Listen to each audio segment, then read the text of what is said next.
बहुत समय पहले की बात है, जब सिकंदर अपनी शक्ति के बल पर दुनिया भर में राज करने लगा था तो उसे अपनी ताकत पर इतना गुमान होने लगा था कि अब वह अमर होना चाहता था। उसने पता लगाया कि कहीं ऐसा जल है जिसे पीने से व्यक्ति अमर हो सकता है।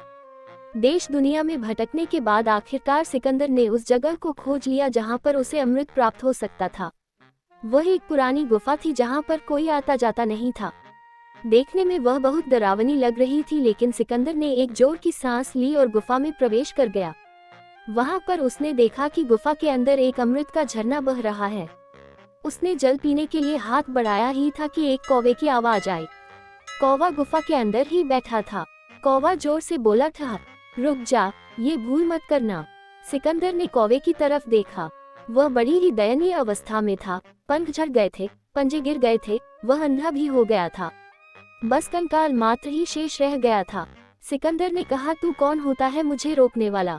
मैं पूरी दुनिया को जीत सकता हूँ तो यह अमृत पीने से मुझे तो कैसे रोकता है?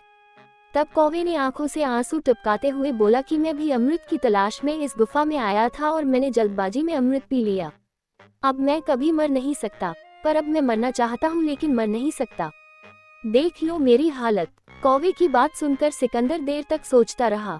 सोचने के बाद फिर बिना अमृत पिए ही चुपचाप गुफा से बाहर वापस लौट आया। सिकंदर समझ चुका था कि जीवन का आनंद उस समय तक ही रहता है जब तक हम उस आनंद को भोगने की स्थिति में होते हैं। सीख, जीवन में हमें हमेशा खुश रहना चाहिए।